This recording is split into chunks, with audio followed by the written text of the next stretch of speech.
Yes, I'm here. Oh, good, because I thought I did things in the wrong order, and I might have hung up on you, but apparently I didn't. So Ezekiel J. Kralin from his Dusty Garrett in the wilds of San Francisco.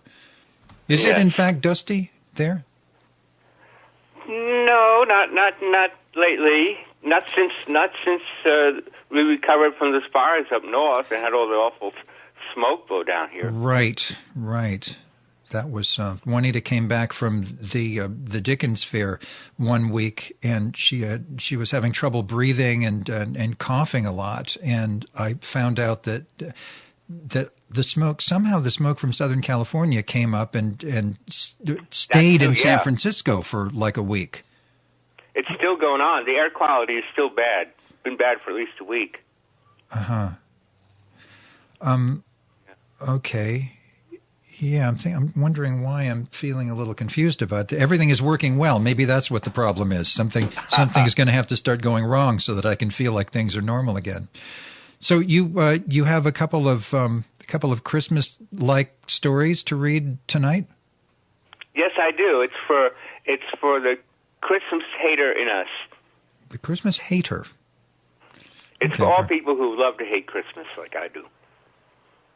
Which is like, what did you say before I put you on the air? That something about Christmas is the real Halloween? Yeah, for me, Christmas is the real Halloween. Okay, well, I'll just turn off my microphone and you take it away. Okay. This first piece is called Frothy the Rabid Snowman, or In Frozen Blood, the first snowman splatter story in literary history. Christmas in Pennsylvania is always bitter cold and white as virgin linen spread across the dinner table of an Amish homestead. The excessive snow is a terrible nuisance to most adults, but to children it is a playland, policed by smiling snowmen with button eyes and skinny arms. In the early part of the holiday season, thousands of kids in hundreds of Quaker State towns and suburbs simultaneously roll the icy lint of God's great quilt into legless roly-poly men of snow. These Rubensian parodies stand silent vigil before each picture window blessed by a child's smile, until the first thaw of a false spring, sometime in late February or March, if a big brother doesn't knock them down much sooner, usually the case.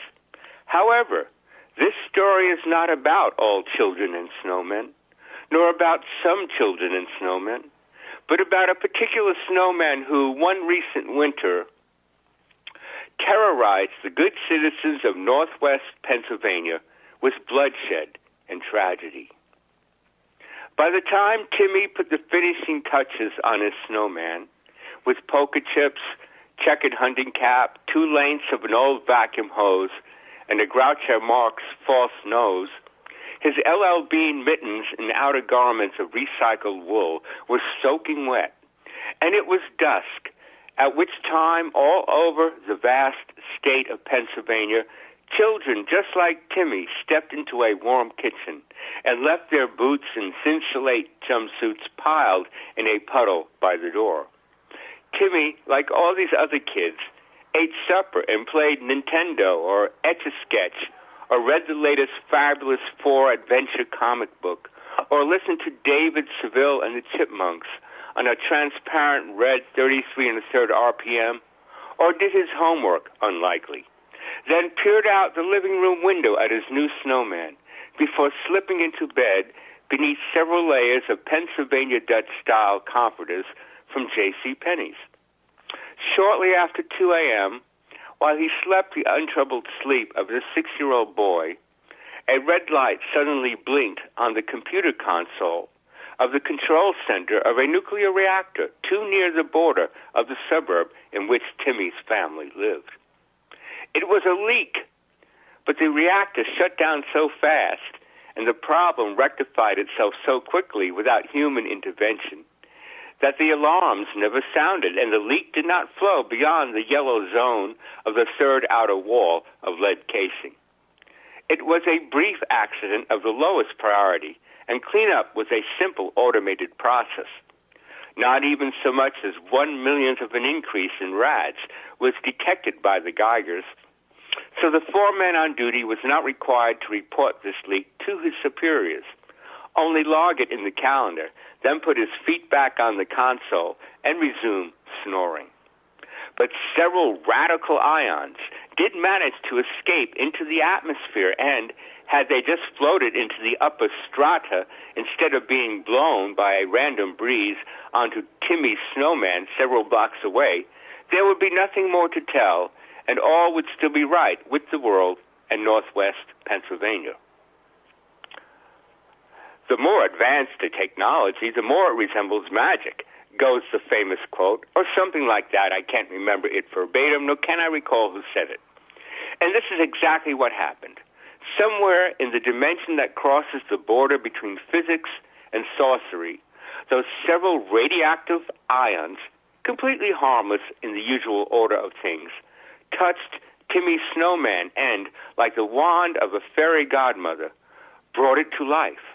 But a most unfortunate coincidence turned this miraculous curiosity into a hideous curse, for a rabid dog happened to be pissing on the snowman when it suddenly came alive. As the snowman took its first breath, the mad canine jumped in shock, bit off a chunk of living snow, then ran away. By the time Timmy's snowman learned how to slide around, since it had no legs to walk, it was Christmas Eve, and he was now delirious with psychotic fantasies and frothing at the mouth, not particularly noticeable as the bubbling saliva camouflaged itself quite well around a snow-encrusted mouth and face. The nearest habitat was, of course, that occupied by the presently slumbering Timmy and family. The rabid snowman managed to break in and find the master bedroom. Without a moment's hesitation, he bludgeoned the parents to death with a small Edwardian night table recently purchased at an auction in downtown Philadelphia. This was not an easy thing to do, as the snowman had no hands to speak of, just two uneven lengths of vacuum hose for arms. But he was very strong, very clever, and very mad. He was a cold SOB. Timmy's sister was next. The police discovered some parts of her stuffed in the trash compactor and other parts stuck to her bedroom wall with crazy glue, though her complete remains may never be found. Timmy was awakened by his sister's screams, and he had just enough time to leave a message on his pillow with the Play-Doh he was using to create miniature snowmen.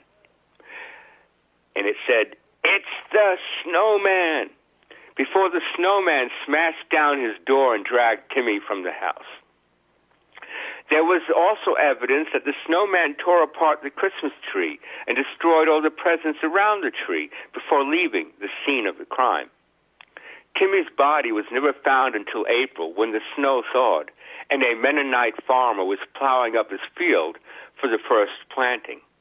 Naturally, Timmy's message made no sense to the police until reports started coming in about a man disguised as a snowman lurking the streets at night and breaking into houses. Some witnesses with binoculars claimed to have seen saliva frothing from the suspect's mouth as he suddenly turned and glared in their direction. Needless to say, many folks believing in Bigfoot and or UFO abductions had a field day with the media and were the center of attention at American Legion and John Birch Society events. After several more families were brutally killed in 3 counties across northwest Pennsylvania, the police realized they had a serial killer on their hands, now dubbed the Rabid Snowman.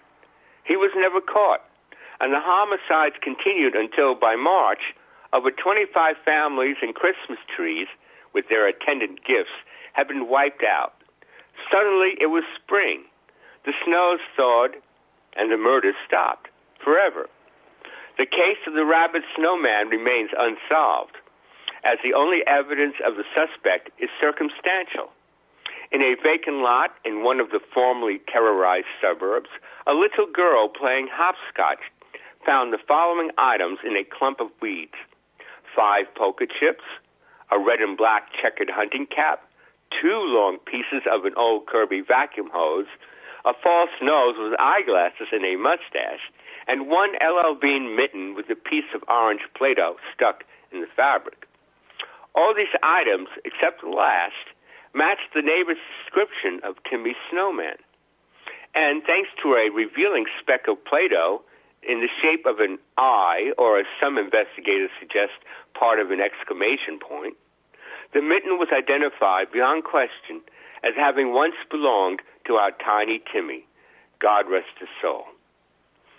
All right, now, my next story is called Jesus on the Okra Winfree Show, or I Can't Believe It's Not Beelzebub.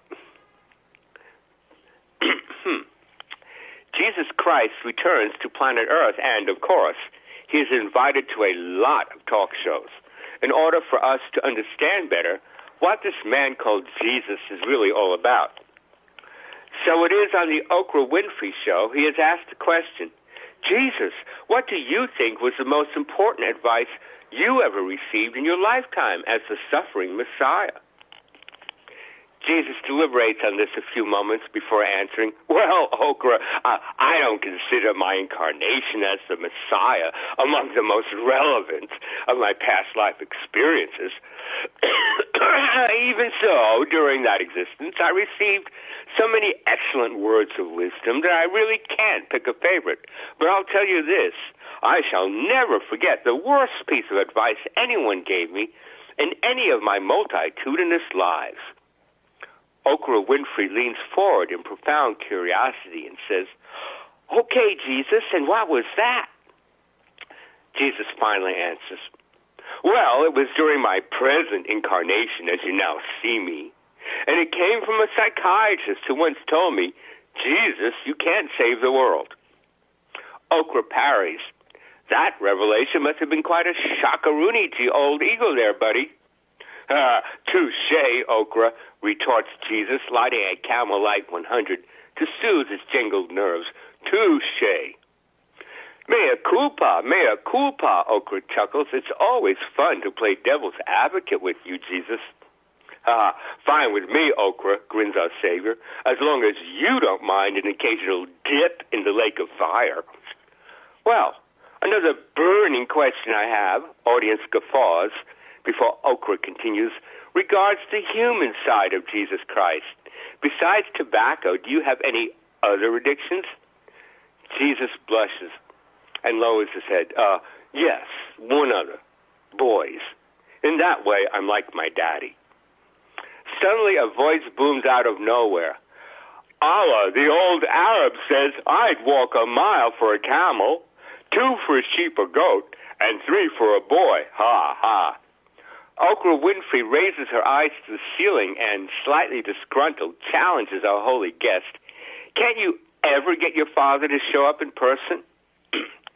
Jesus shrugs his shoulders. God knows I've been trying, but he seems to take everything like one big fat joke. You know, I can't even get him to see me whenever I want.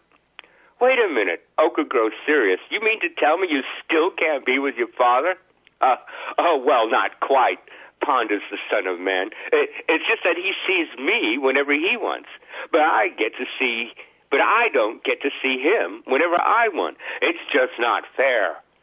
Okra drops her pensive arm from her chin and says sadly, no, Jesus, that isn't fair at all. Hey, Jesus, I got 2 front row tickets to see Jesus Christ Super Stud tonight. Want to go? Our man of the cross sighs and flips a rude finger to the sky. Fuck you, Dad. Just fuck you. Okay, guy, be that way. I got plenty of hot cherubs who are dying for a date with Big Dick. Okra, in raging fury, jumps onto her chair and waves an angry fist at the ceiling. God, don't you think you're going a little too far? Think of your wonderful son. I always think of my son. Last night when I was humping Lucifer, I thought of my son. Oh, Jesus, oh, Jesus, oh, Jesus. Don't talk to him, Okra, grumbles Jesus. Just don't talk to him. It's the only way you'll get him to leave us alone. Hand shaking, our Lord attempts to light another cigarette, but drops the matchbook. Here, Jesus, have an archangel. I'm done with him for a while. Maybe he'll get you off the raggy. Out of nowhere appears an incredibly gorgeous dude adorned in nothing more than a bulging gold lame loincloth and these opalescent, feathery white wings stretching across the entire breadth of the stage. He alights by Jesus, who caresses the firm, smooth butt of the archangel, then grabs his own ample crotch and says, Okra, I hate to break this off, but as you can see, it's meant to stay on and be fondled. And with these words, the archangel's fat crown pops his head above the loincloth. Camera zooms in for a yummy close-up. Audience drools in raptured silence as a milky substance dribbles from the crown and down the angel's spear. When the camera regretfully pulls back, this glorious angel tosses his luxurious mane of silver hair and laughs, "Me big dick, ha ha." Then he lifts Jesus up, cradles him in his massive arms, and looks straight into the camera. I love my son more than anyone else in the universe. Let's go, Jesus. You got a date with me, always. They vanish, leaving Okra Winfree behind, along with a half-empty pack of Camel Light 100s lying on the floor beside the empty chair. The end. How long ago did you write that? Quite a while back. Let's see. I would go, well, let's see, it says 08, but that's when I added it to my blog. It must have been around 1988, 1989, because it's part of my, it was one of the early stories from my collection called Parables for the 21st Century. That was before you came to live in California? No, I've been here since 73 in San Francisco, and then a 3-year hiatus in Santa Cruz County from 80 to 83, then back up here. And I've been here a long time. And then the East Coast for the man who tried to kill himself. Huh? The East Coast, there was your friend who tried to kill himself, but didn't... I met him in San Francisco. He got here about 2 years before I did, and then he left in Christmas holiday in 1984. Randolph Lewis Taylor, yeah. Did he end up living much longer than that? Because I don't remember you talking about him after that. Well, he had survived the shooting. Our contact was sporadic, but I wrote to him every month and so forth. And then he came to hate me, whatever. Well, someone who's been through one of those horrors can't be very mentally stable. Not everyone can pull out of that. So that was, I did not let that really, it was difficult and painful, but I made sure I was here for him. And then, lost contact with him. Last thing I heard from him was in, 1992. He sent me a Christmas card, and, may the spirit of Christmas be with you always, it said, and there was a picture of the manger with the animals around it. Very modern style little painting. And all it said was Randolph, and it was return address was from a hospital here in San Francisco. I called the hospital. There wasn't anyone by that name, but I think he told him not to tell anyone. And no, I got it confused with another mysterious letter. No, that was the last thing I heard from him. Yeah, and then as the years went by, it was hard to. I couldn't find anything on the internet. Every year or so, or twice a year, I would look up and search his name and see if anything would come up. Around I don't know, about 8 years later, something did come up. It's from the Washington Post. And supposedly he had died of AIDS, and he was quoted as, and he had these people would bring a dog, a couple of dogs, 2 people dying of AIDS, for company, and he would have these 2 Cocker Spaniels, and he said, these dogs love me more than any person ever has. I feel like that he reached out to me through the article, just smacked me in the face. He said, "You motherfucker." Yeah. I said, "Oh my God." He wasn't. I don't think he was doing that to you. He probably wasn't. Well, that's how it felt. No, I'm laughing at that. No, it was like even beyond the grave.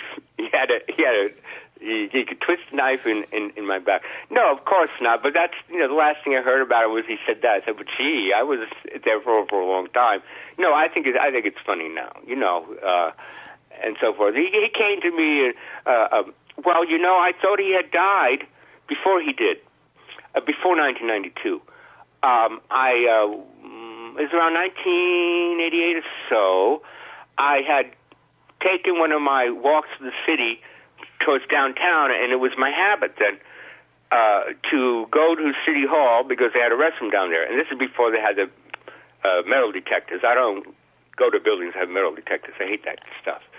So I went in there, and there were these wall hangings all around of people who died of AIDS who were police from the SFPD. And one of them said, Randy Taylor. And he was a cop, you see. I thought, oh, my God. So, I broke down and cried. I went home, got my camera, came back, took pictures of it, put it up. And then I tried to find out from the police department if this was my Randolph, because it said Randy, not Randolph, and they couldn't tell me, but I had to fill out a form, the family would give me permission, whatever. Turned out it was another Randy. He was a black dude. And then it was like a premonition or something, but he came to me in a dream, so more than once, several times after that. While I was before I found out it wasn't my Randolph, I was in grief.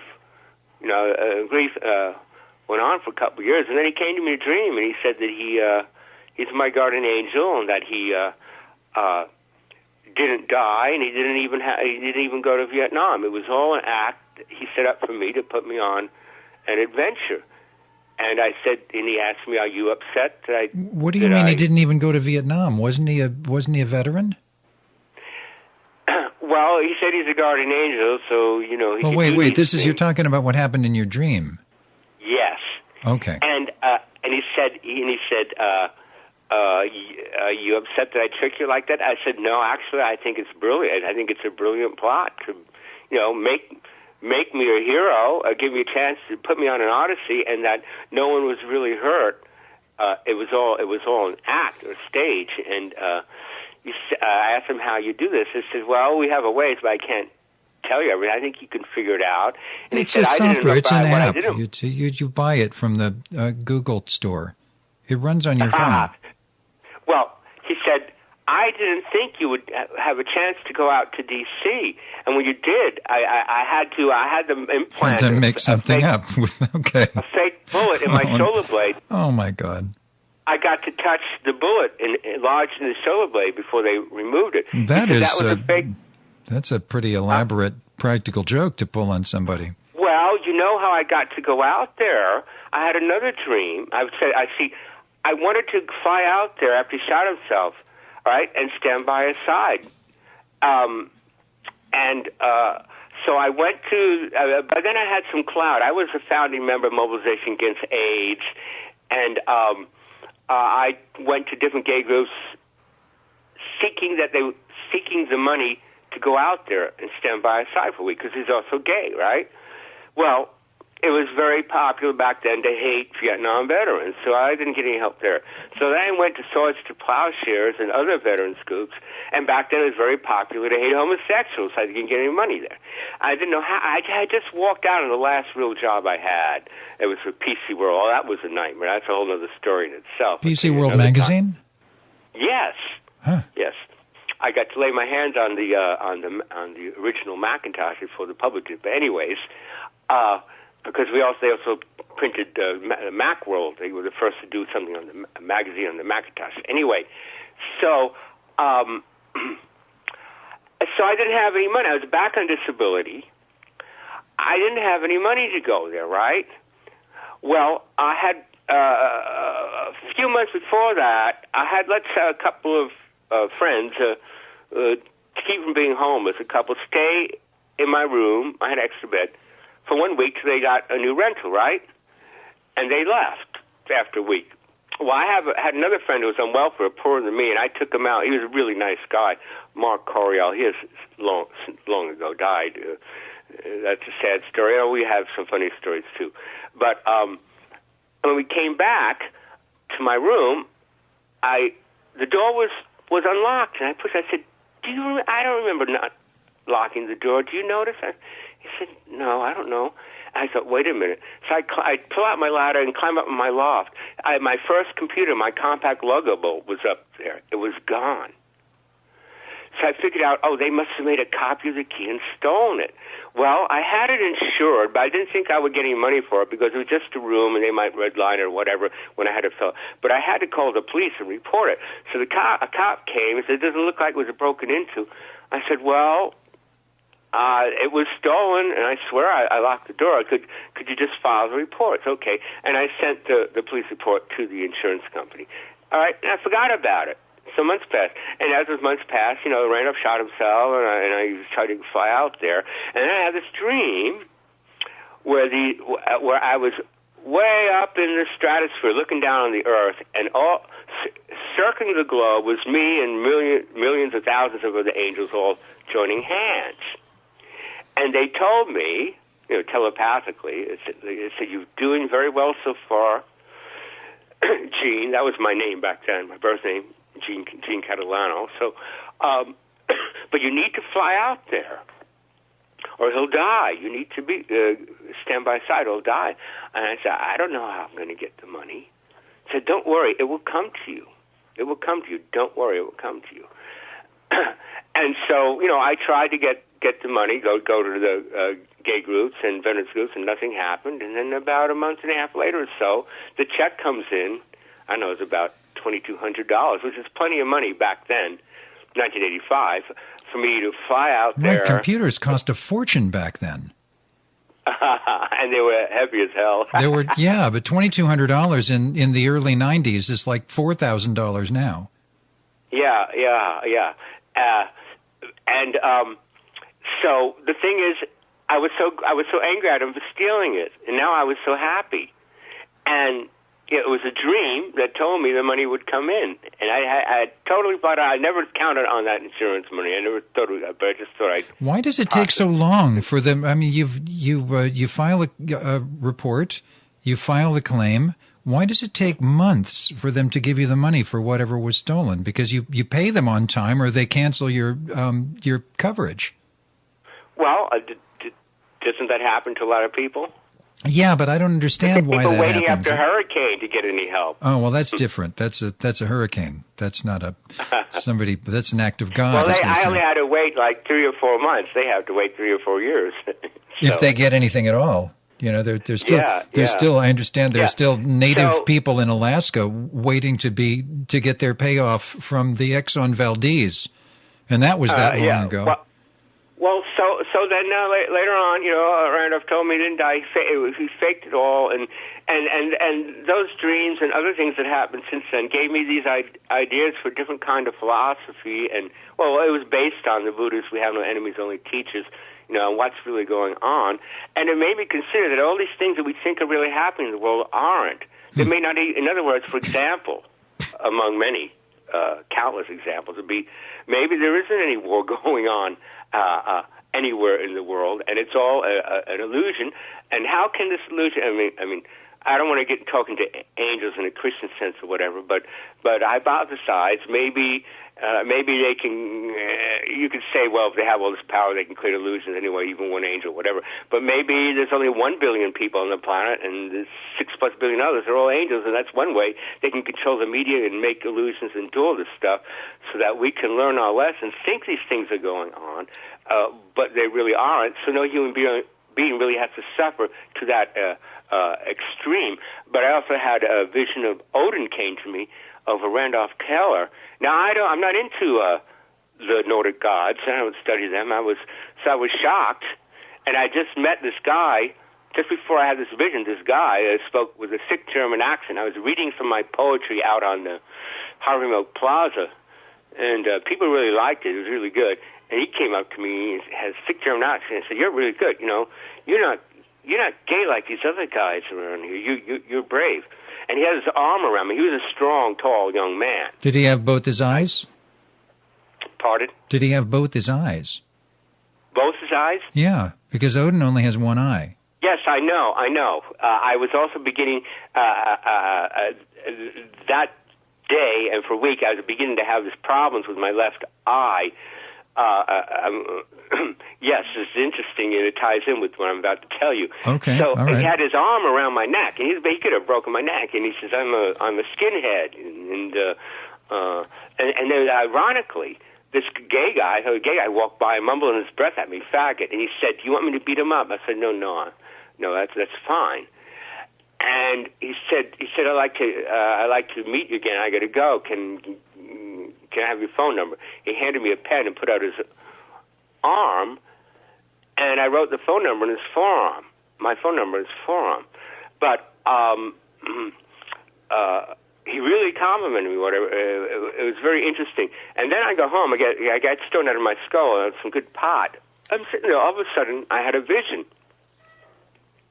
It was Odin had come to me and said, "We hear your prayers for the gay community, and they will be answered." He said, "We are the first gods. We are the gods of the Ice Age, from Neanderthals, the gods of the ice and snow. We gave birth to all the other gods that followed. We are the strongest, and we will avenge you." And then they showed me a future of an Ice Age, only soon to happen, only by the time it happened, the world was already in peace, and it was a beautiful world with ice sculptures and stuff, and how people got along. And it was, as you can imagine, a world in peace. An Ice Age can be a wonderful adventure because everybody works together and there's all this love and so on. And then he showed me how he said, "Your prayers for Randolph will be answered too," because he was one of those veterans who's seen and participated in the worst of war, killing all that stuff. And some of these people can never forgive themselves. They can, their whole life is just suffering, and they just can never realize, they can never accept that they were young and foolish then, and they're different now, and they could, separate the two and get over it. He never could. And he said the only way he will get over this is to be shown, beyond a shadow of a doubt, that these people weren't killed, that their souls were taken away into, heaven or a better place or nicer dimension, well before these things happened, and angels entered their bodies to replace the souls to act out the horrors and the death throes so that Oh, wouldn't that be nice if that were true? That would be something, but I'm afraid it's not. Well, I'm not interested in debating it. I'm interested. No, I'm not debating it. I'm just thinking, wouldn't that be nice? Like in Dead Like Me, when of course, it would be. But it's quite a legitimate philosophy, actually. Okay. That so that these people, other people on the outside, can see these death throes and think it's really happened. But the only way Randolph would be healed of that would be absolutely convinced, not brainwashed, but shown. Yet before you actually did these things, no harm was actually done. And then he showed me like a spirit standing beside the different soldiers there. Like I too was an angel. And they said it's how Odin showed me how my caring did this, and they gave me the key or the understanding of what the Buddha meant by saying we have no enemies, only teachers. And so when you apply this idea to other things, maybe World War II really didn't happen. It was, in other words, another grand act, and so forth, and that it's one of life's big secrets, and we don't understand or realize that. And when I've discussed it with different people, some people are very outraged and said, "Oh, that's ridiculous," and yet these people, like Christians, believe that God is love, yet believe God can actually allows people to suffer to that extreme. Well, if God is loving, He can't do that. He doesn't do that. So what is the workaround? He's an actor. He's a Cecil B. DeMille. He's a drama queen. He creates these incredible dramas, make us think these things really happen. And if I'm correct, we will have a whole reinterpretation of human history from the very beginning. And there's also quite a lot of humor in that too. Now, that also makes me a revisionist of the Holocaust, and I've been knocked out of Usenet groups for that.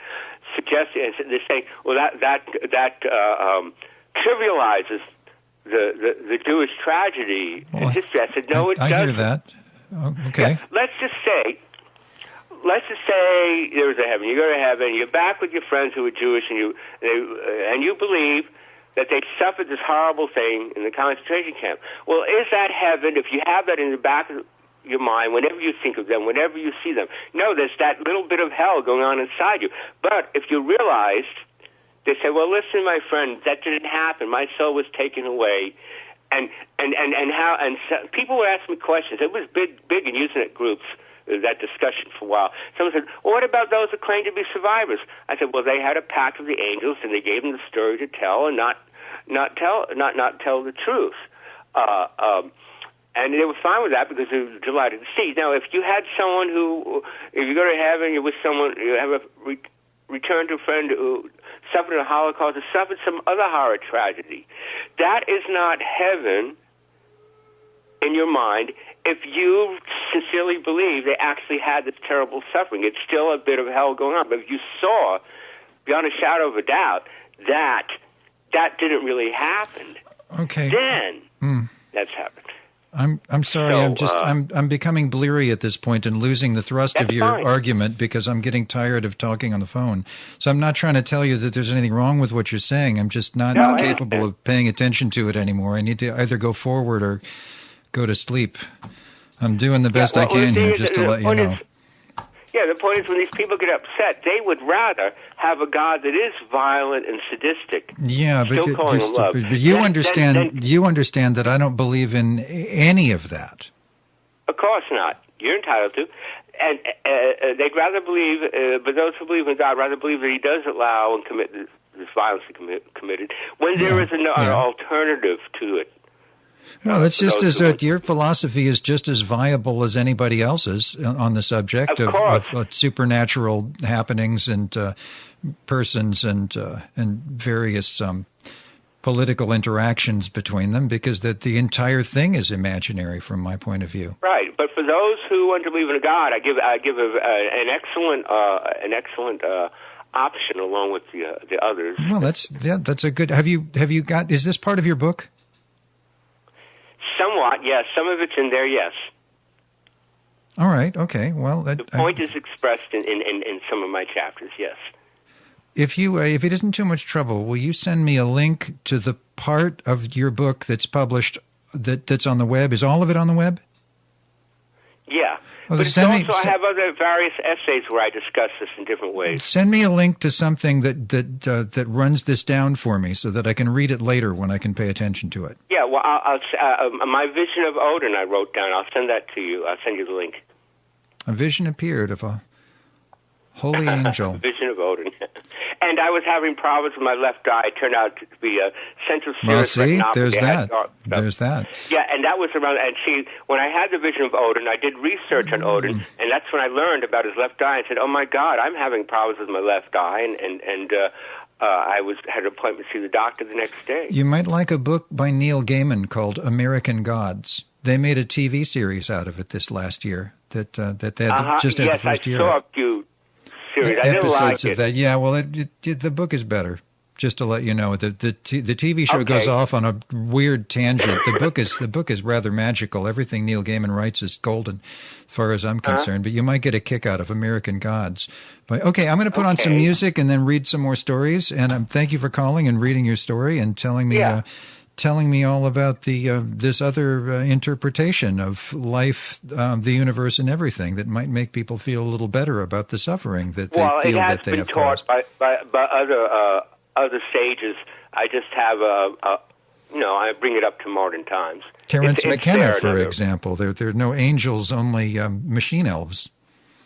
Well, he believes in unicorns and stuff like that, but he's not into the mundane New Age stuff, which doesn't. He says that they don't go anywhere with it. They don't go into depth and analyze it and research. Well, I like listening to his stories, and so does everyone in the audiences that at the places where he records.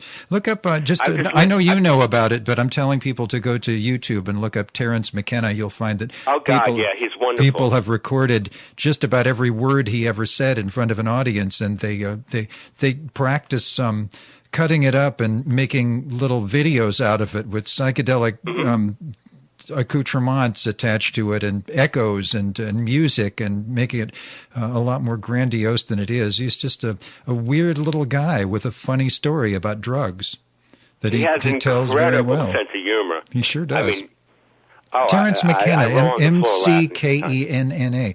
Thanks for calling, Ezekiel J. Kralin, and send me a story, and I'll read it next week on the show. Okay, you're spoiling me. Good night. Good night. Bye-bye.